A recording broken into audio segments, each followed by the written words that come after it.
Sir Isaac Newton. This most elegant system of suns and planets could only arise from the purpose and sovereignty of an intelligent and mighty being. He rules them all as the sovereign Lord of all things.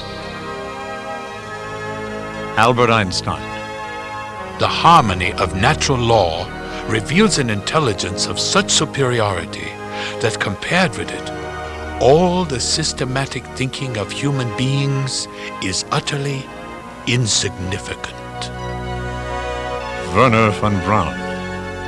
One cannot be exposed to the law and order of the universe without concluding that there must be design and purpose behind it all. Through a closer look at creation, we ought to gain a better knowledge of the Creator. Their words ring out across the boundaries of time and space. Brilliant minds filled with awe by the matchless brilliance of the Creator's hand. Plato, Aristotle, Leonardo da Vinci, each drawing inspiration from the order and artistry of what they beheld. Galileo, Kepler, Nicholas Copernicus. And as they looked up into a universe where the stars outnumbered the grains of sand on all the ocean's shores, the wonder of God's work would shine not only through the infinite cosmos that filled their eyes, but from the very creation upon which they stood, a remarkable planet called Earth.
The planet Earth.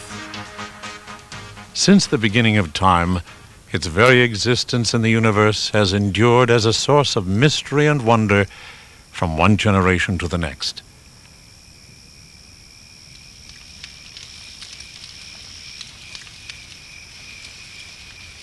A 1,000 years before the birth of Christ, the Hebrew shepherd David looked into the heavens, and like countless others on nights both past and yet to come, was filled with awe for the world God had made.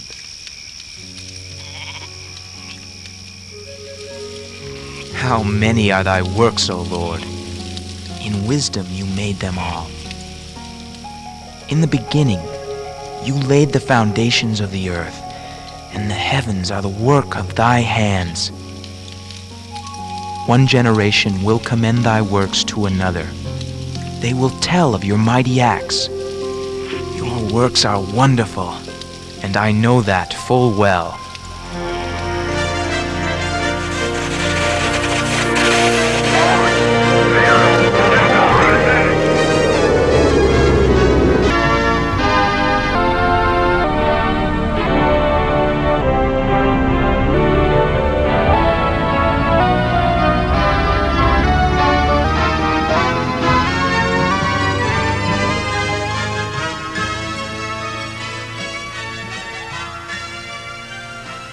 The astronauts are often accused of not being able to express themselves very well when they come back about really what it's like to be up in space. And I think there's a reason for that. I think because when you look down at the Earth, the word that comes to my mind is awesome. You just are so completely surrounded by the majesty of God and His creation. For 11 years, Colonel Guy Gardner was an astronaut in the United States space program. He flew 2 missions in the space shuttle. On my first space shuttle mission, we had a very busy first day, exciting first day, but no time to really pause and reflect on where you were, what you were doing, and the uniqueness of it all. But that night, as we got ready for bed, Hoot, the commander, and I slept in our seats up on the flight deck. We just kind of floated above the seats with the seat belts loosely fastened around us to keep us from drifting off in the night. But as we drifted off to sleep, you could look out the windows, and we were in an attitude where the Earth was going directly below us out the front windows of the shuttle. And to look down and reflect on everything that is down below you within your field of view was just an incredible experience. The tears well up in my eyes as I'm looking out at this awesome view. And of course, in zero gravity, they don't roll down your cheek, they just kind of bubble up on your eye and you can't see anymore. It's just an awesome experience, really beyond words. The more we've learned about our solar system, the more unique the Earth appears to us. We have sent probes out to study the other planets in our solar system. Some have even gone beyond our solar system. We have intensely studied the planets with ground-based telescopes, as well as telescopes from orbit around the Earth.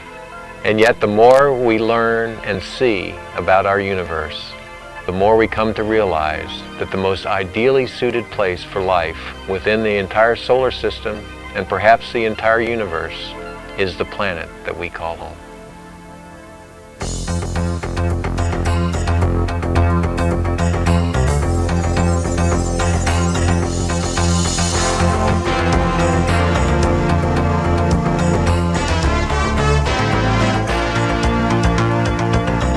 While considering the Creator and His handiwork, the Old Testament prophet Isaiah wrote, "He is the God who formed the earth and made it. He established it and did not create a waste place, but formed it to be inhabited."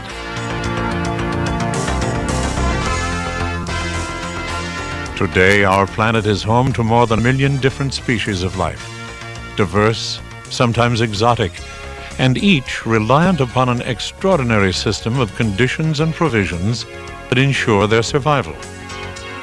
Let us explore just a few of the countless miracles that make life possible. For to understand how the earth supports its inhabitants is to see more clearly the character and attributes of its Creator.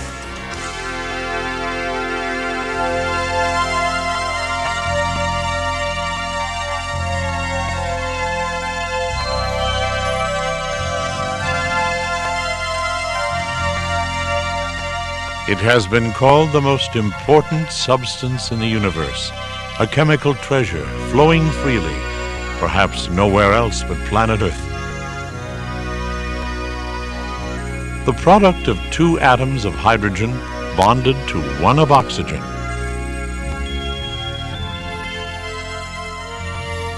Shaper of continents, controller of climate, and no living thing can exist without it, the water of life.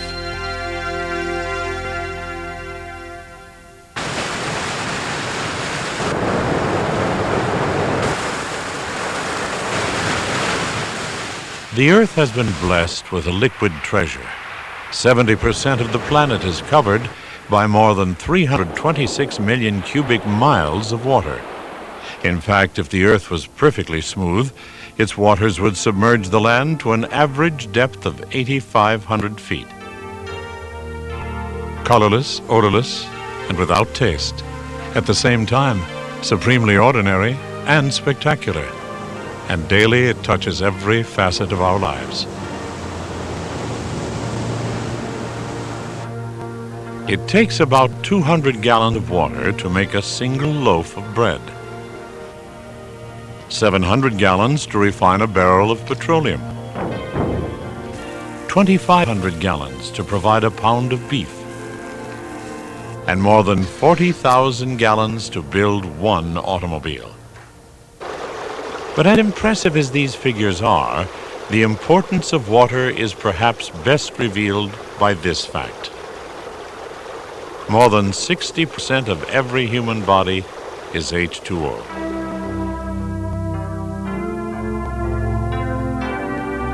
"2,500 years ago, Thales of Miletus, the father of Greek philosophy, taught that the earth was sustained by water.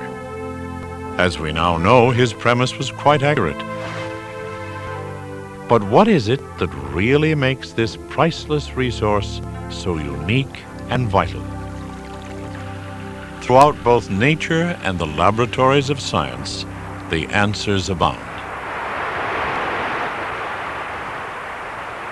It has long been recognized that water is the most remarkable solvent on Earth. To demonstrate this ability, more than a cup of sugar is poured into a beaker already filled to the brim with water.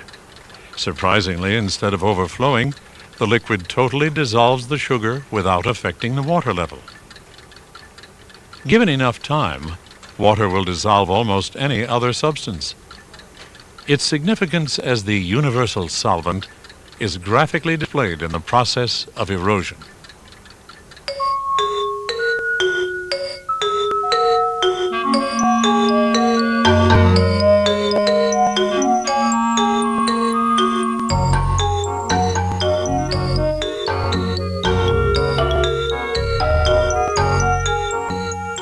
Every time a water drop falls to Earth, it dissolves and collects molecules of chemicals, nutrients, and minerals. In fact, nearly half of the world's known elements are found in its waters. Without this ongoing process of collection, the Earth's land-based plant life would cease to exist. For only as nutrients are dissolved in water can they be absorbed and consumed by the vegetation of our planet. Yet through erosion, water's work as an agent of collection and supply is only partially complete. After the chemicals and minerals are dissolved, they must be transported to the food-producing structures of a plant. A trip into space reveals some unexpected clues into how this task is accomplished. One of the fun things to do when we're up in space, in a weightless environment, in zero gravity, is to play with your food, particularly the liquids.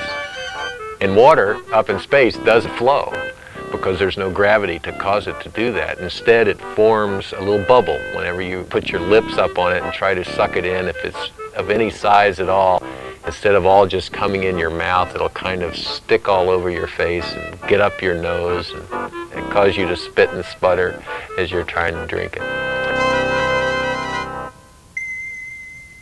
Back on Earth, water's ability to form a liquid skin is only slightly less visible.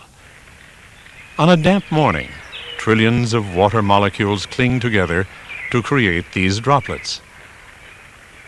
This phenomenon, known as surface tension, also enables a water strider to walk on top of a pond.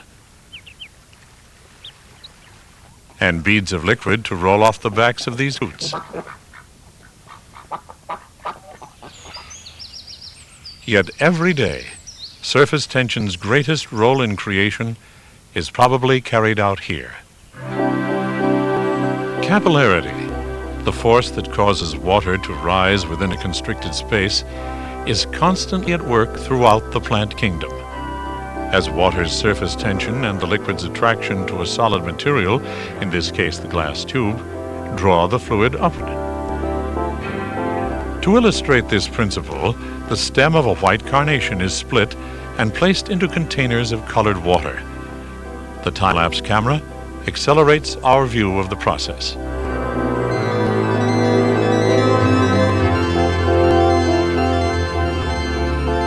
If water was unable to creep upward, away from the pull of gravity, the chemicals and minerals plants must have to manufacture food would remain in soil, eventually breaking the chain of life vital to most of the planet's organisms. How effectively can water be raised within a plant? Consider that for more than 2,000 years, capillarity and a host of other forces have worked to lift at least a ton of water to the top of each of these redwood giants every day.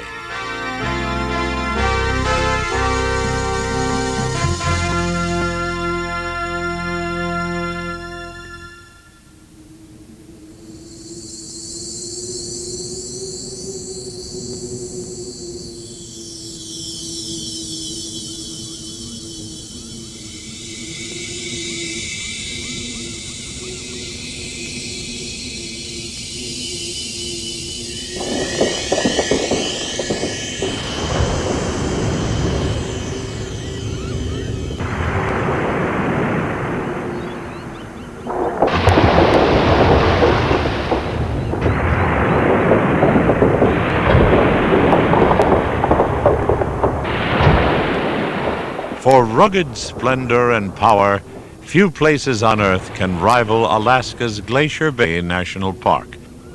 Here, mountains of solid ice rise hundreds of feet above the sea, often calving or breaking away under their own weight. Nearly 3/4 of the world's fresh water supply is locked in polar ice caps and glaciers like these.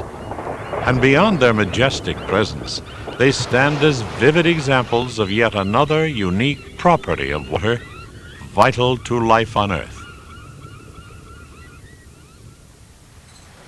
In the days when the milkman delivered his product in a glass bottle, freezing temperatures often produced an unexpected effect.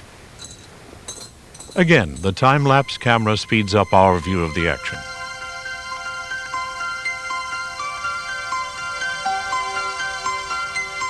Milk is 87% water, and it's the water in the milk that has frozen and expanded. Almost any other substance, like this melted paraffin, whether solid, liquid, or gas, will shrink in volume as its temperature goes down, and as it shrinks, it becomes more dense. Water also shrinks during most of the temperature drop toward the freezing point. But below 40 degrees, something amazing happens. Water expands and becomes less dense. As it freezes into a solid, its density continues to decrease until it has finally gained about 9% in volume. This is the reason ice floats. It occupies more space than liquid water without weighing anymore. Since ice floats on the surface, it acts as a layer of insulation, protecting the water and life below from freezing. Now, if water acted like other liquids and became more dense when frozen, ice would sink, and more ice would be formed on the surface. In the winter, the rivers and streams would freeze and stop flowing. Lakes would freeze solid, and eventually, a disastrous chain reaction could cause even the oceans to become locked in ice. Warm temperatures would melt only a thin layer of surface ice, forming a shallow slush. Lack of flowing water and intolerable extremes in climate would render the planet uninhabitable. But God created Earth to sustain life, and in His wisdom orchestrated each detail necessary for survival.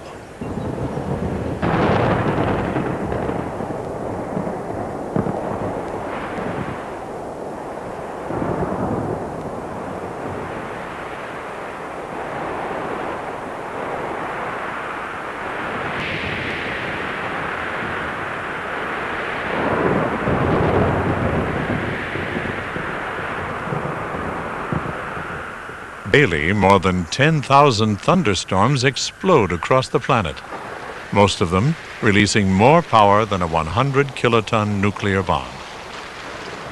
A storm like this is one step in a cycle that results in the purification and distribution of the Earth's freshwater supply. This hydrologic, or water cycle, is an incredible machine, generating more power each day than man has been able to produce throughout the course of history.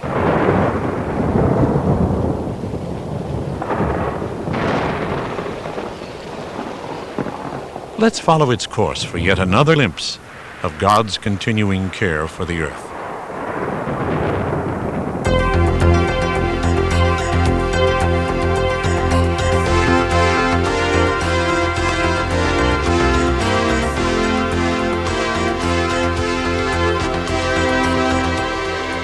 To understand the water cycle, we must first look to its main theater of operation. 97% of the Earth's water supply is stored in its oceans. In order to serve the majority of the planet's inhabitants, two dramatic events must routinely occur. Salt must be removed from the seawater, and the water then transported throughout the Earth. Powered by the heat of the sun, both objectives are accomplished. As liquid water is transformed into a gas, leaving the salt behind, it rises vapor-like into the air. At daybreak, a similar action can be observed from a lake or riverbank. Annually, about 95,000 cubic miles of water are drawn into the atmosphere through evaporation, and in the process, one of creation's most wondrous spectacles fills the skies.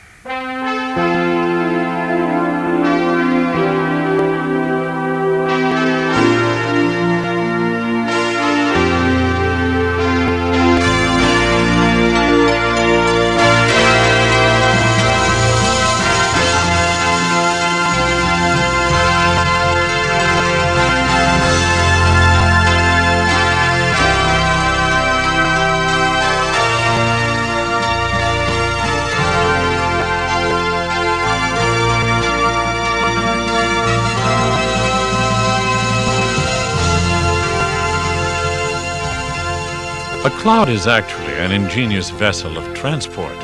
Comprised of water droplets, they are easily carried across the planet by prevailing winds. As the clouds rise higher into the air, they cool and later contract, squeezing out their life-giving cargo.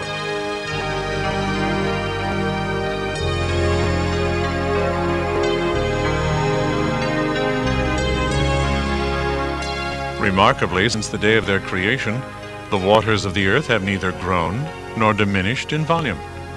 In fact, the same water you used to wash your car last weekend may have lapped upon the shores of the Nile during the reign of the pharaohs. For throughout history, our liquid treasure has been purified and recycled to be used again and again. 2,000 years before the principles involved were discovered by science, one of the earliest accounts of the water cycle was written in the scriptures. All the rivers run into the sea, but the sea is not full. Unto the place from where they came, they return again.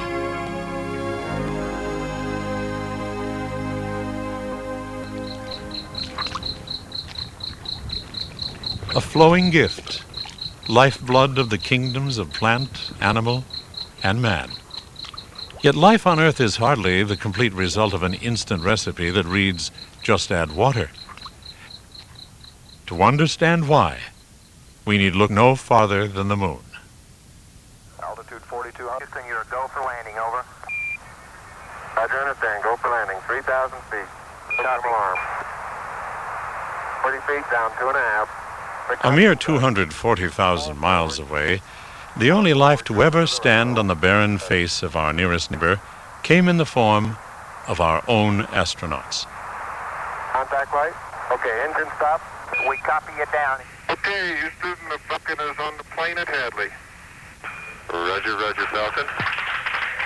I was strolling on the moon one day in the merry, merry month of December. No, May's the month. May, that's right. Okay, we're headed that way. Their explorations revealed conclusively that the moon is 100% dead, unable to support the smallest organism. Okay, let's go on back. Even if water could somehow be added to the lunar surface, nothing could survive, for there is far more to life on a celestial body than rivers, oceans, and rain. The Creator's formula for life on Earth involves a multitude of factors and ingredients all working together in precise balance.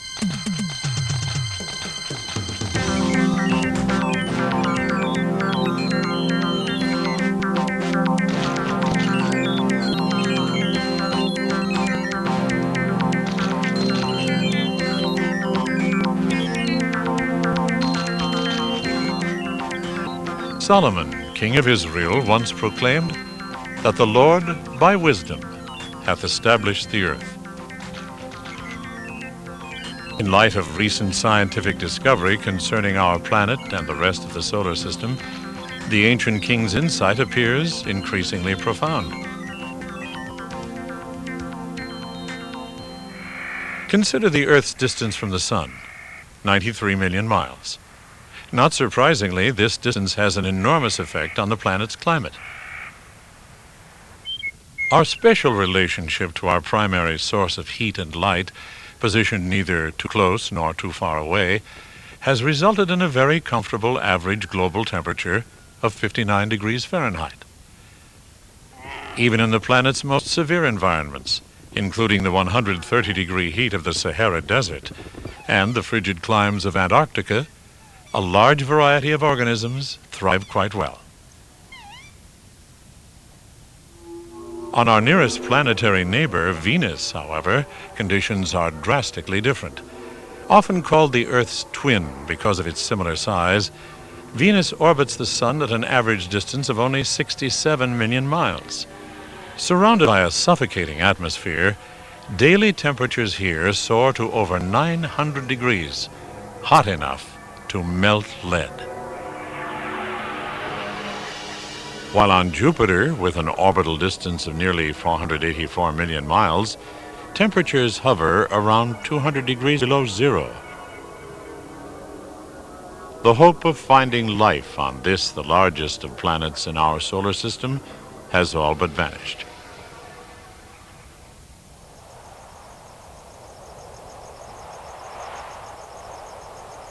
If we point a time-lapse camera toward the North Star, the resulting footage reveals another critical provision for life on Earth. The apparent motion of the stars is the result of the Earth's rotation on its axis. It spins 360 degrees once every 23 hours, 56 minutes, and 4 seconds. A moderate rate, when compared to most of the other planets, it proves ideal, for in the course of each day, the entire global surface is properly warmed and cooled.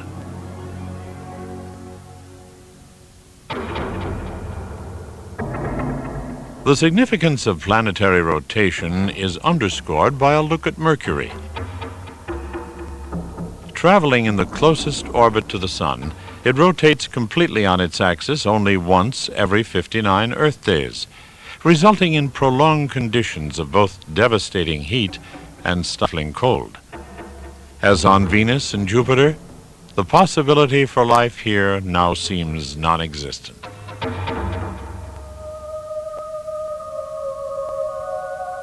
Despite formidable obstacles, the search for life beyond the Earth has long captivated human imagination, and for many years, the greatest hope for success centered here, upon Mars. The fourth planet from the Sun, Mars possesses some striking similarities to the Earth, including an almost identical rate of rotation and angle of axis.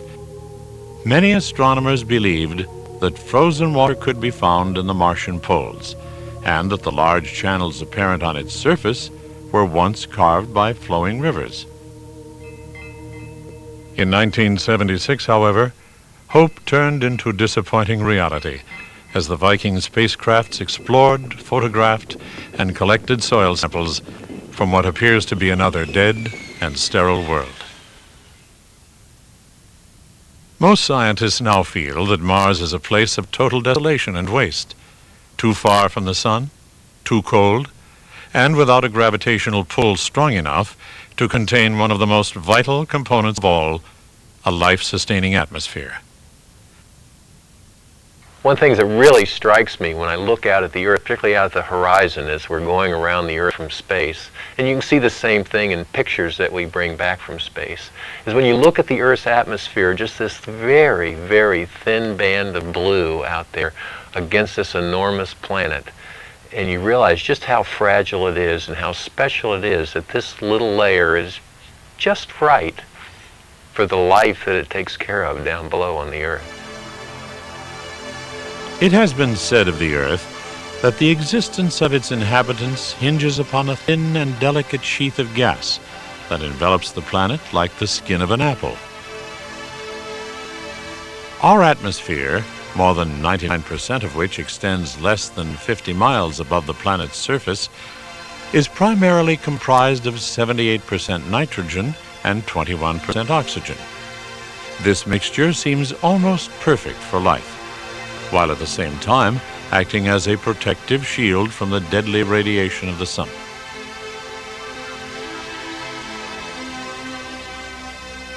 By way of contrast, the barren meteor-scarred surface of the moon provides a vivid picture of what the absence of an atmosphere can mean.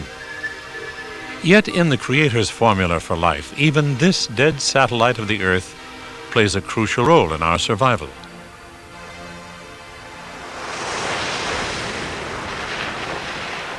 The rise and fall of the ocean's tides is actually controlled by the moon's gravitational pull.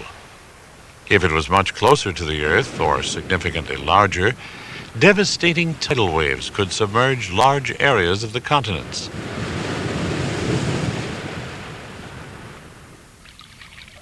Move the moon too far from the Earth, however, and tidal motion would cease, causing water to stagnate along the coastlines.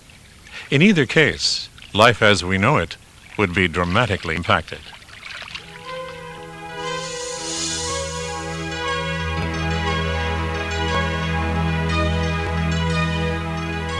As inhabitants of the Earth, we are passengers aboard a unique and remarkable spacecraft.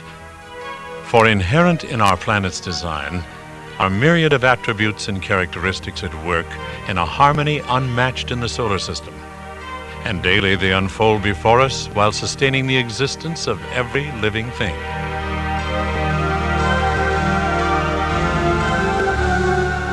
An abundance of flowing water and a favorable pattern of climate. Fertile soil suitable for agriculture. Ocean tides that cleanse the shorelines. A life-supporting atmosphere filled with clouds that transport a liquid treasure. An ideal size and gravitational pull. A protective magnetic field. The optimum location in the solar system. They are ingredients in a matchless formula, the absence or change in any one of which could prove catastrophic. Stop and consider the wonders of Him who is perfect in knowledge. He is the God who formed the earth and made it. He did not create a waste place, but formed it to be inhabited.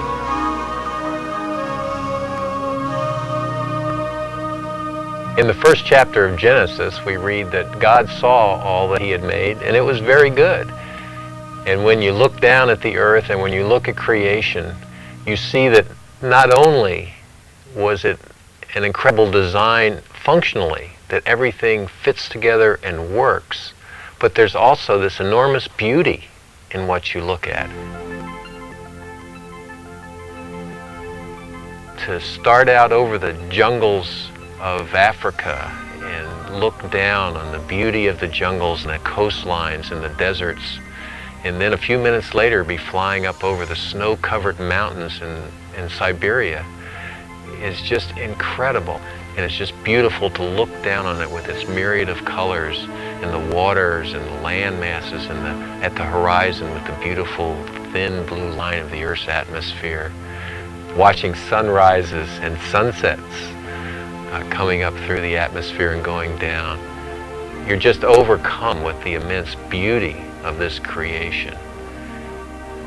That God not only created a place that we can live in, but he created a place that we can enjoy and enjoy fully.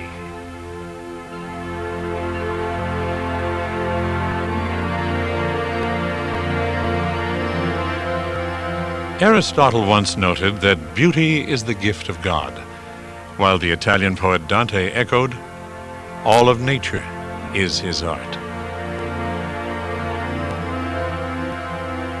From the subtle beauty of the aurora borealis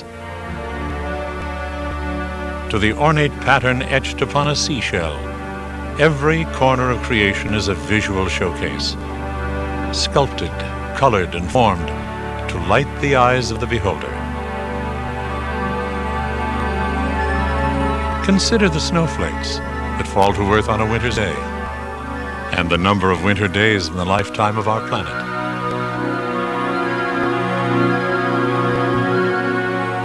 When photographed through a microscope, we marvel at the intricate design and craftsmanship incorporated into every flake.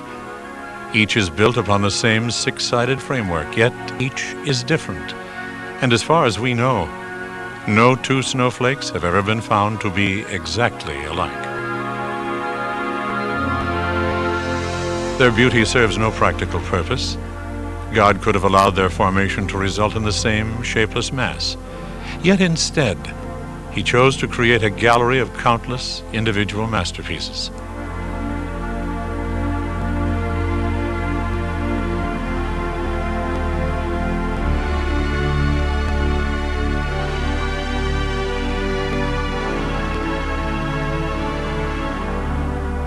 It is in contemplating beauty's existence that we see a more complete picture of the Creator.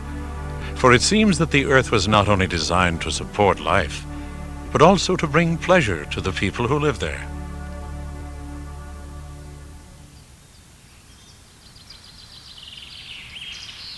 Both of these objectives were described in Genesis chapter 2.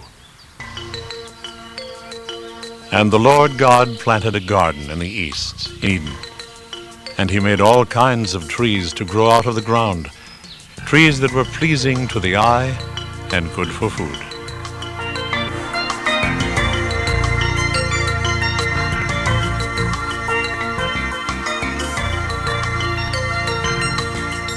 Since the first signs of vegetation pushed their way through the soil, many of the most brilliant displays of the beauty and sustenance to be drawn from the earth have been revealed in the plant kingdom.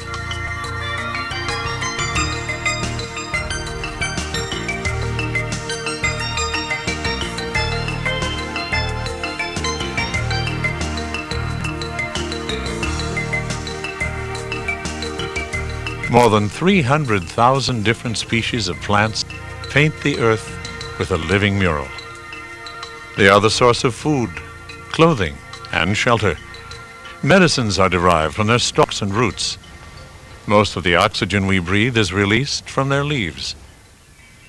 Like water, the atmosphere, and the magnetic field, they are special creations, integral threads in the fabric of our living planet. To explore even briefly any facet of their existence is to behold yet another view of the wonders of the earth.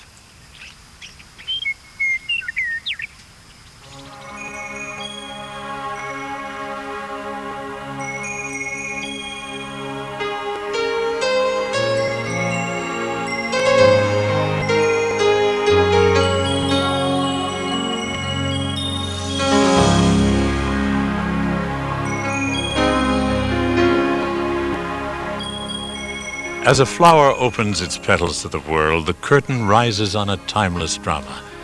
Beyond their beauty, they labor as living machines for the production of seeds. And in their critical task rests not only the next generation of roses or daffodils, but the ultimate survival of every living thing. Observe how a seed is formed in an Iceland poppy. Each of the dust-like grains of pollen on the anthers of this flower contains half of the genetic blueprint for a fully developed plant.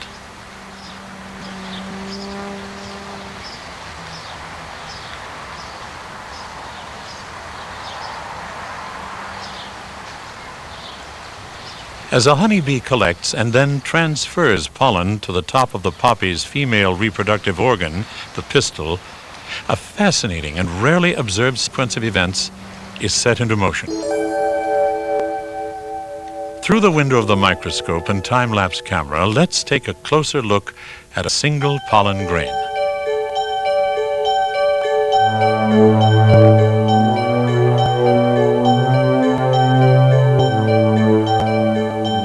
Triggered by moisture, the grain germinates and sends a thread-like tube downward toward the interior of the pistil. Its destination, the poppy's ovary. Here, within an enclosed chamber, hundreds of ovules await one of creation's most awesome moments. Again, through the microscope, watch as the union of pollen and ovule is actually revealed. Growing steadily, the tube is drawn directly to the wall of a single, unfertilized ovule, and the spark of life is ignited.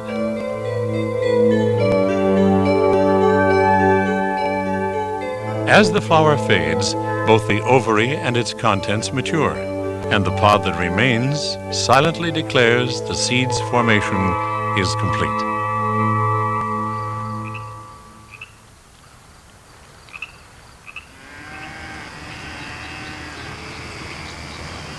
For the vast majority of the world's vegetation, a ripened cone, fruit, or pod will proclaim a similar miracle. And when the time is right, they will present to the world a living treasury of seeds.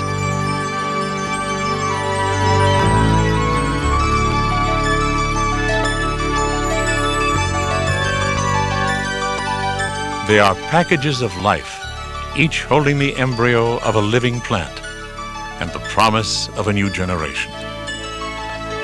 Locked within their shells are the cornfields of Iowa and the rainforests of Brazil. Yet to successfully release their enormous potential, they must first reach an environment suitable for growth.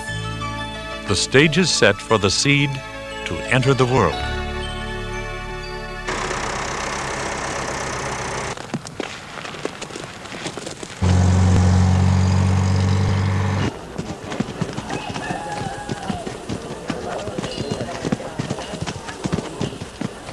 The journey of seed to soil is a cornerstone of life on Earth, and often it is empowered by human hands.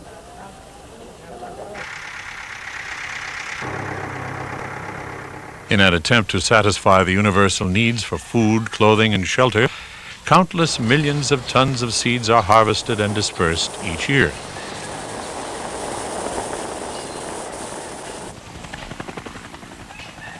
Through the timeless endeavor of agriculture, our countrysides and continents are filled with vast oceans of vegetation. And regardless of the methods or technologies employed, one fact remains constant. The survival and advancement of civilization is linked directly to the incredible power of the seed.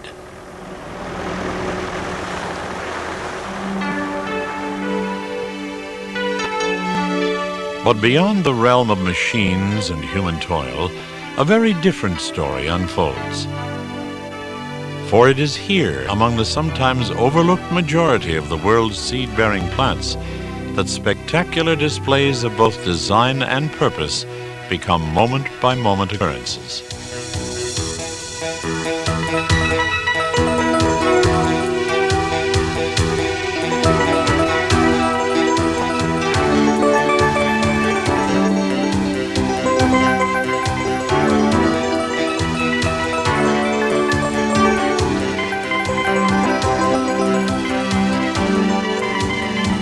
Throughout nature, the simple act of a seed's dispersal holds life and death significance.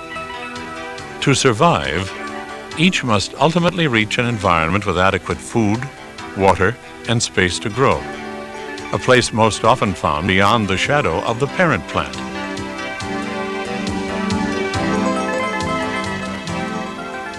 In its quest, the seed may travel a few inches or halfway around the world.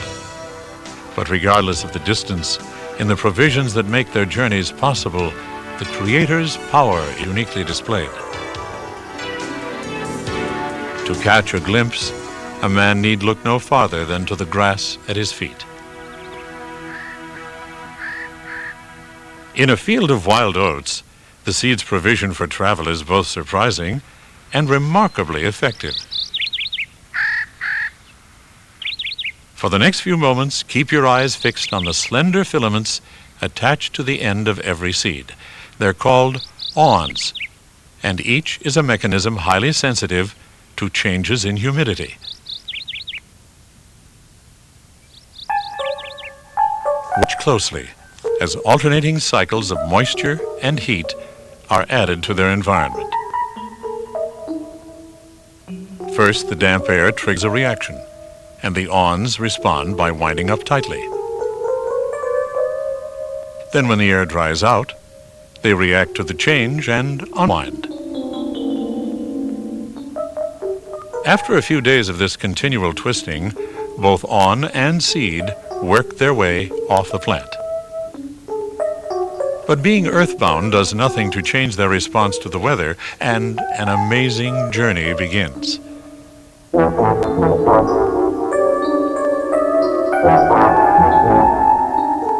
The time-lapse camera speeds up the action, but what you are seeing really happens. The twisting awns actually propel the wild oat seeds along the ground, and the mechanics involved are remarkable.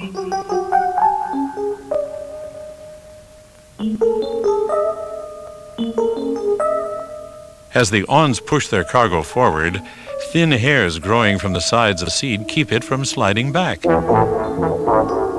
Then when gravity tilts the seed nose first, the awns demonstrate another facet of their versatility as they plant their cargo into the soil.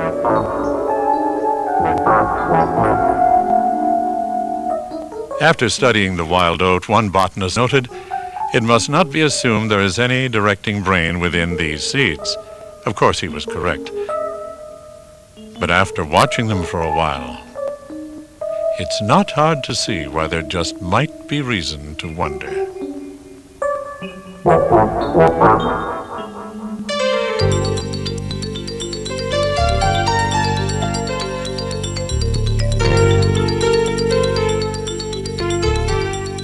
In a patch of oxalis, the provisions for dispersal take on different, but no less ingenious dimensions.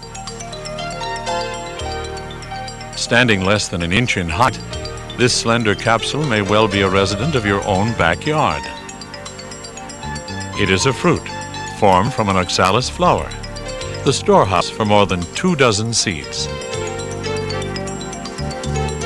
This time, focus your attention on the outer layer of tissue surrounding each of them, as the time-lapse and high-speed cameras capture the essence of these living machines.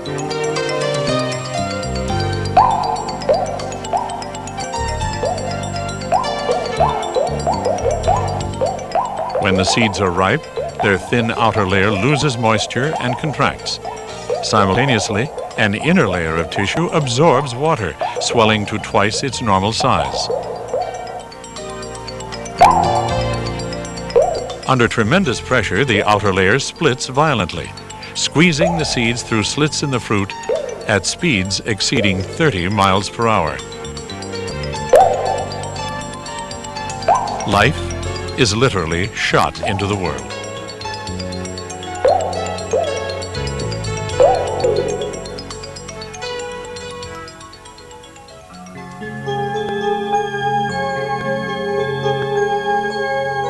For the Scotch broom, native to Western Europe and common throughout the Pacific coast of North America, the mechanisms for dispersal are even more dynamic.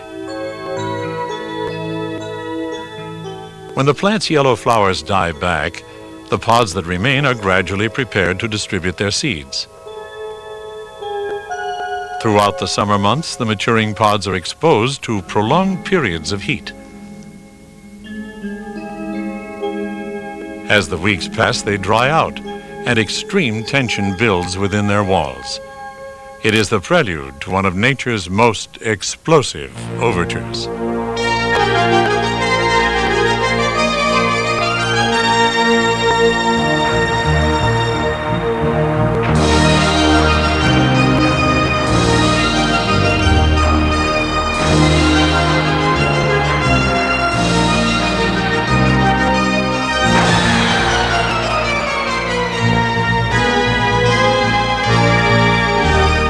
The force of the Scotch broom's exploding pods can launch its seeds more than 50 feet.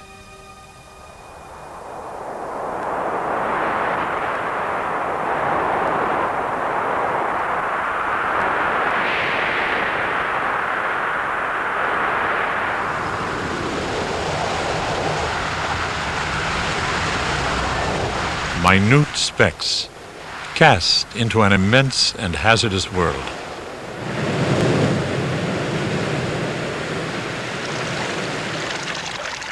A world where the obstacles to survival are sometimes staggering in scope.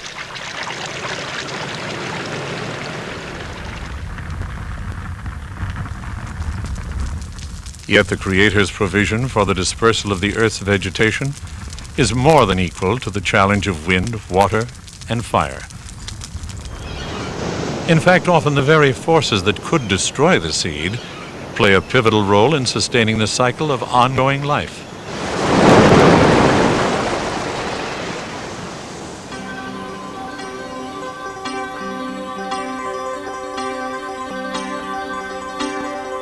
This continuing drama of trial and survival is revealed in the Odyssey of the coconut.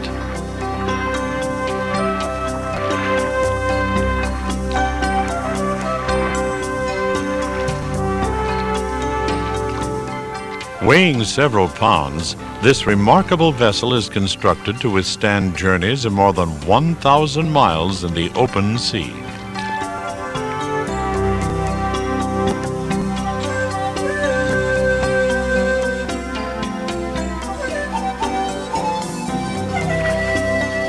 One of the world's largest seeds, the coconut is well equipped for the hardships of aquatic travel.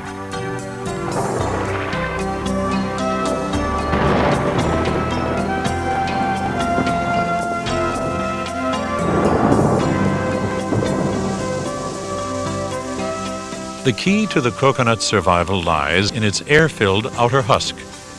By itself, the edible seed would become waterlogged and sink after only a few days.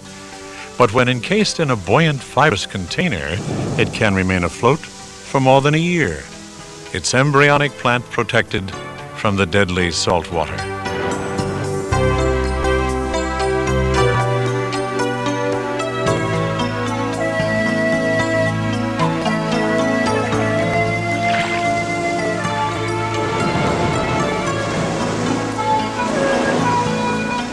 The conditions are severe.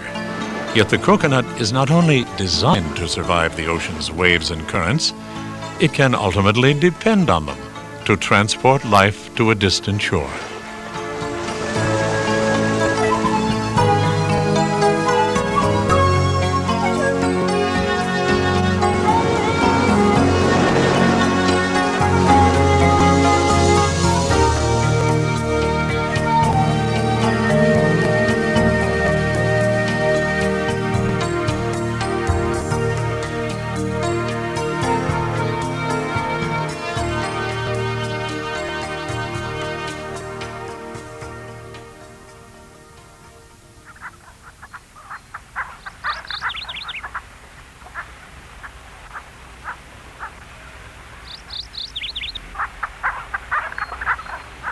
The balance of life on Earth sometimes hinges upon the most unlikely of relationships. In a forest of knob-cone pines, the importance of natural forces to the dispersal of the seed reaches its apex.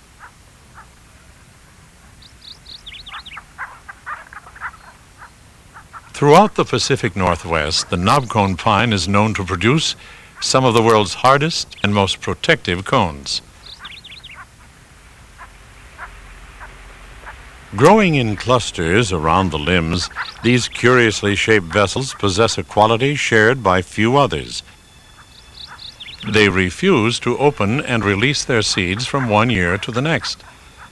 Instead, like impenetrable fortresses, they remain sealed, strong enough to withstand the blows of a hammer and a forest of seed-hungry predators. Even time and weather fail to take their toll, as each cone's vice-like grip holds fast, often for decades. With rare exception, in all of nature, only one force is strong enough to break their hold.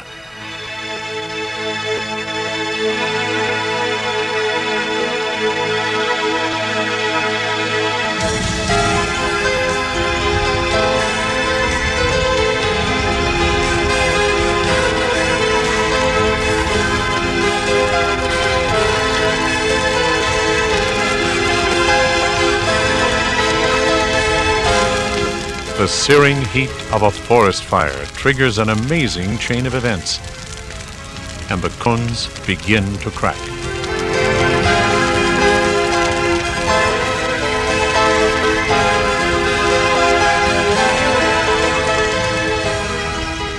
By opening only partially and emitting a gaseous vapor, most of the seeds are insulated from the killing flames.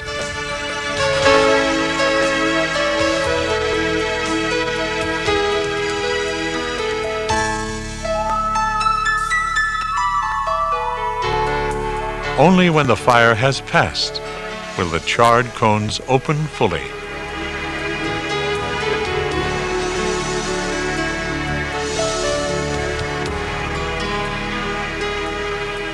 The miracle of a forest rebirth then takes its course.